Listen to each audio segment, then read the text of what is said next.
Brought you by Meghdoot herbal. मुझे diabetes है। मेघदूत मधुशून्य ये हाई ब्लड शुगर और ब्लड प्रेशर को कंट्रोल तो करता ही है, साथ में ये मुझे काफी एनर्जेटिक रखता है। मेघदूत मधुशून्य खाओ, फिट एंड फाइन हेल्थ बना। तो अखिलेश यादव आखिर खुद को जेल भेजने की बात क्यों कहने लगे हैं? उन्होंने किसे जवाब देते हुए ये कह दिया है कि उन्हें ही जेल भेजा जा सकता है? क्या है इसके पीछे की कहानी? आखिर अखिलेश यादव को अपने बारे में ऐसी बात कहने की जरूरत क्यों पड़ी? कौन है वो नेता और क्या है सियासत, समझेंगे। इसके अलावा यह भी जानिए कि एनडीए का वो कौन विधायक है जिसने एक डीएम को खूब खरी खोटी सुनाई। वजह, उसे मीटिंग में क्यों नहीं बुलाया गया जब जिले की समीक्षा की मीटिंग हो रही थी। ये खबरें आज का यूपी में। नमस्कार, मैं हूं कुमार अभिषेक, आप देख रहे हैं यूपी तक। हम हाजिर अपना न्यूज शो आज का यूपी लेकर। तो अखिलेश यादव ने एक बात कह दी। अखिलेश यादव ने कह दिया कि उन्हें जेल भेज सकती है सरकार। आखिर अखिलेश यादव को क्यों लगता है कि उन्हें सरकार जेल भेज सकती है? तो इसके पीछे की एक सियासत समझिए।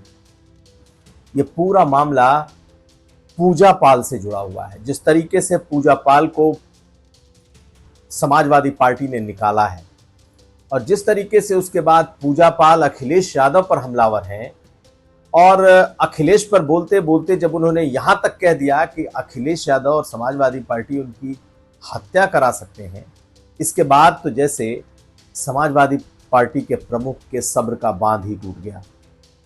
पूजा पाल की कह सकते हैं कि पार्टी से अलग जाने की बात तक तो वो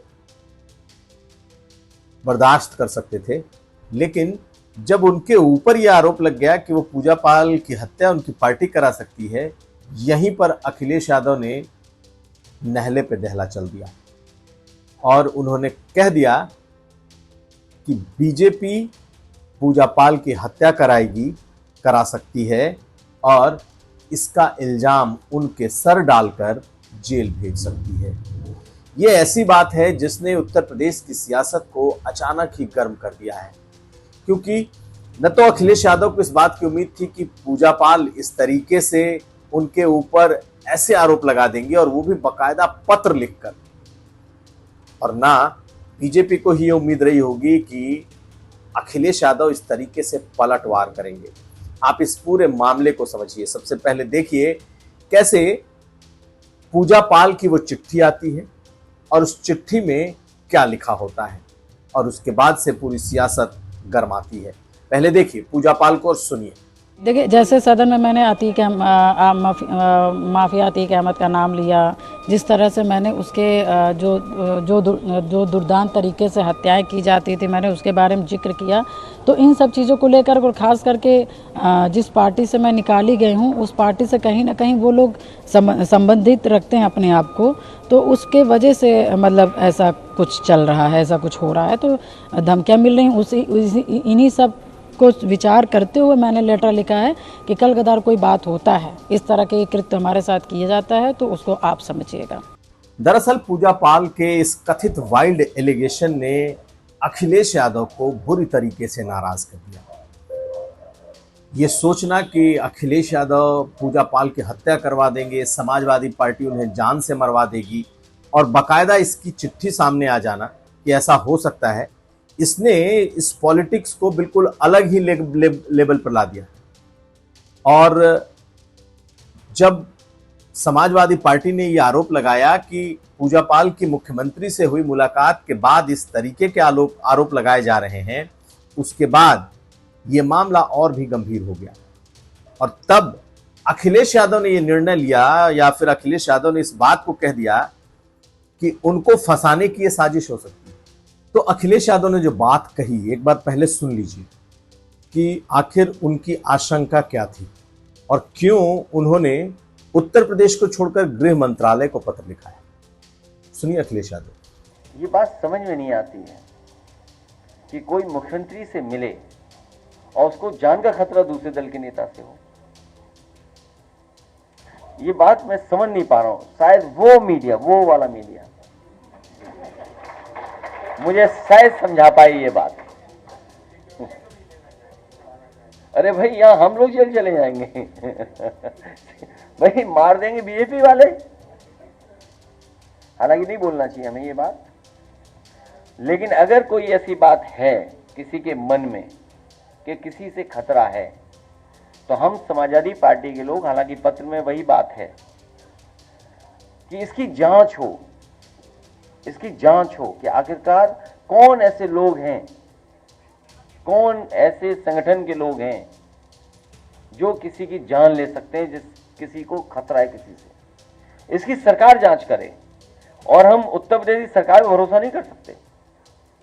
इसीलिए ये पत्र हम लोगों ने दिल्ली की सरकार को, गृह मंत्री जी को लिखा है। हमें उम्मीद है वहां से न्याय मिलेगा हम लोगों को, यहां से तो उम्मीद नहीं है। और फिर कितने वर्षों हमारे साथ थे, तब खतरा था ही नहीं किसी को। दरअसल ये मामला इतना पर्सनल होता जा रहा है, खास करके पूजा पाल, अखिलेश यादव और समाजवादी पार्टी का, ये इतना पर्सनल होता जा रहा है कि इसमें जो सीमाएं हैं वो टूट रही हैं, जो सियासी मर्यादा है वो टूट रही है। क्योंकि पूजा पाल समाजवादी पार्टी के विधायक थी, विधायक हैं आज भी, इनफैक्ट टेक्निकली देखें तो उन्हें पार्टी से निकाल दिया गया है, लेकिन जीत करके सपा की ही टिकट पर आई। अतीक अहमद के उस कथित हत्या के बाद पूजा पाल धीरे धीरे बीजेपी की तरफ शिफ्ट होती रही। हालांकि दोनों तरफ से उन्होंने एक बैलेंस बना रखा था, ना तो सपा के लिए बहुत कुछ खास कहना, ना ही बीजेपी के लिए बोलना, लेकिन बीजेपी के मदद में थी। समाजवादी पार्टी को यह मालूम था कि लगातार पूजा पाल कहीं ना कहीं उनकी पार्टी से दूर जाती जा रही है। एक दो बार उन्हें टोकने की भी कोशिश हुई, समझाने की भी कोशिश हुई, लेकिन चाहे राज्यसभा चुनाव में वोटिंग हो या फिर इस बार इस स्पेशल सेशन में सरकार के लिए बोलना, पूजा पाल ने बिल्कुल वो लाइन क्रॉस कर ली जो सपा ने उनके लिए तय कर रखी थी। लेकिन उसके बाद ये मान लेना कि ये स्थितियां यहां तक पहुंच जाएंगी, ये किसी को नहीं मालूम था। मरने मारने, जेल भेजने, आरोप लगाने, ऐसी बातें होंगी नहीं मालूम था, लेकिन ये अब आउट ऑफ हैंड हो गया है। और अखिलेश यादव का ये कह देना कि मुझे ये जेल भेज सकते हैं और पूजा पाल की हत्या हो सकती है, सपा इसे, बीजेपी इसे करवा सकती है और झूठे मुकदमे में मुझे जेल भेज सकती है, ये अपने आप में बहुत बड़ा बयान है। लेकिन पूजा पाल के बयान बेहद ही सीरियस और भयावह है। अगर उन्होंने इस तरीके के आरोप लगा दिए, वो भी नेता विपक्ष रह चुके और आज के समय में देश के बड़े नेताओं में शुमार हैं, केंद्र में भी, उन पर, उनकी पार्टी को इस तरीके से अगर पूजा पाल ने कह दिया, तो उसके बाद ये मामला सियासी तौर पर बहुत ही गंभीर बन जाता है।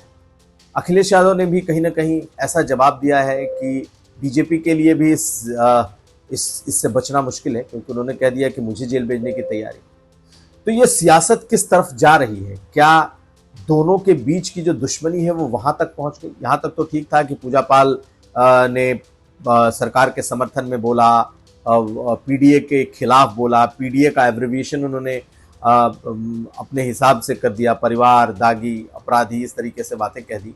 मगर ये बातें कह देना कि मेरी हत्या करवा सकते हैं, और वो भी आरोप सबसे बड़े विपक्षी दल के नेता और पार्टी पर, कम से कम लोगों के गले ये बात नहीं उतर रही। उधर इसी मुद्दे पर अखिलेश यादव ने सचमुच लखनऊ से लेकर दिल्ली तक घेरने की शुरुआत कर दी। अब ये मामला कहां तक जाएगा ये तो कहना मुश्किल है, लेकिन ये आरोप जिस तरीके से सियासत में एक तरीके से घुल गए हैं, ये अभी तक इस तरीके से चीजें नहीं होती थी, लेकिन पूजा पाल के इस बयान के बाद से अखिलेश यादव और बीजेपी के बीच के जो संबंध हैं वो बेहद निम्न स्तर पर चले गए हैं। हालांकि अखिलेश यादव ने इसमें कहा कि मुझे ऐसा बोलना नहीं चाहिए, जेल जाने जैसी बात या बीजेपी को के द्वारा मरवा देने जैसी बात, लेकिन उनका मानना है कि मामला इतना सीरियस है कि अब वो इसकी जांच दिल्ली से चाहते हैं। और एक बात और, जो बात बड़ी अहम है, कि अगर उन्होंने आरोप लगाया है कि उनकी हत्या हो सकती है, तो इसकी जांच जरूर होनी चाहिए। कहीं कोई उनके पीछे सचमुच तो नहीं, और कहीं किसी के कंधे पर बंदूक रखकर कोई और चला तो नहीं देगा। ये बहुत अहम है। देखना यह है कि क्या यह सियासत तक ही सीमित रह जाता है या फिर इसके और बड़े प्रभाव और नतीजे होते हैं। अगली खबर। और अब बात एनडीए के एक विधायक के अपने ही डीएम पर बुरी तरीके से भड़क जाने की। जी हां, अपना दल एस के विधायक हैं विनय वर्मा, शोहरतगढ़ सिद्धार्थनगर से विधायक हैं, लेकिन अधिकारियों से इनकी नहीं बनती। और इस बार जो हुआ, उसने सार्वजनिक तौर पर विनय वर्मा को इतना नाराज कर दिया कि वो अधिकारियों के सामने ही फट पड़े। 23 अगस्त का मामला है जब सिद्धार्थनगर में एक समीक्षा मीटिंग रखी गई जिसमें प्रभारी मंत्री अनिल राजभर, वहां के स्थानीय सांसद जगदंबिका पाल और दूसरे तमाम विधायक आए। किसी तरीके से विनय वर्मा को पता चलता है कि उनके जिले की एक समीक्षा मीटिंग हो रही है और उन्हें बुलाया ही नहीं गया। विधायक जी भागते भागते पहुंचते हैं, तब तक प्रभारी मंत्री यानी कि अनिल राजभर जा चुके होते हैं, जगदंबिका पाल मीटिंग से निकल चुके होते हैं, लेकिन मीटिंग अभी पूरी तरीके से खत्म नहीं होती है। बड़े अधिकारी, डीएम और दूसरे बड़े अधिकारी वहां मौजूद होते हैं और तब जो विधायक का गुस्सा फूटता है वो आप खुद देखिए किस तरीके से उन्होंने अपनी पूरी भड़ास निकाल दी। यहां तक कह दिया कि अधिकारियों के खिलाफ, चूंकि लगातार वो पत्र लिख रहे हैं अपनी जनता की तरफ से, लोगों को डीएपी खाद नहीं मिल रहा, लोगों को की समस्याओं का समाधान नहीं हो रहा और वो लोगों के लिए आवाज उठा रहे हैं, तो उन्हें ऐसी समीक्षा मीटिंग में बुलाने की जहमत तक नहीं उठा रहे। ये अधिकारी सिर्फ उन्हीं की सुन रहे हैं जो उनकी सुनते हैं। सुनिए और देखिए किस तरीके से वो बुरी तरीके से भड़के। किसी ने इसका वीडियो बनाया और इसे सार्वजनिक कर लिया। देखिए इस वीडियो। माननीय सांसद जी भी थे, माननीय अनिल राजभर मंत्री जी भी थे, इसमें सौरभगढ़ विधायक को क्यों नहीं बुलाया गया? और ऐसा तमाम चीज है जो यहाँ पर जब कोई मीटिंग होती है, कोई माननीय मंत्री जी होते हैं। अभी 4 दिन पहले मैंने जिलाधिकारी को बोला था, भाई कृषि मंत्री जी आ रहे हैं, और आपने बोला सर वो अपना व्यक्तिगत आ रहे हैं। तो ये बताइए, जब व्यक्तिगत आ रहे हैं और रेस्ट हाउस में फिर आप क्यों मिलने जा रहे हैं और विधायक क्यों मिलने जा रहे हैं? तो इसलिए मुझे नहीं बुलाया जाता, क्यों मैं जनता की आवाज उठाता हूं। खाद के विषय में मैंने जिलाधिकारी से आवाज उठाया। जिलाधिकारी जी ईमानदार है, तो जिलाधिकारी जी ये बता दीजिए क्यों आज तक अधिकारियों पे कार्रवाई नहीं हुई, क्यों बिचौलियों पे कार्रवाई होती है, क्यों दुकानदारों पे कार्रवाई होती है। मैंने 2 लेटर लिखा और उत्तर प्रदेश के यशस्वी मुख्यमंत्री जी को बताना चाह रहा हूं, जिला अधिकारी महोदय और इनके अधिकारी किसके कहने पे मुझे कार्यक्रम में नहीं बुलाते। तो ये था आज का यूपी। हम कल फिर हाजिर होंगे। आप हमें दीजिए इजाजत। देखते रहिए यूपी तक। आप वीडियो को लाइक करें, शेयर करें, लेकिन कमेंट जरूर करें। बहुत धन्यवाद।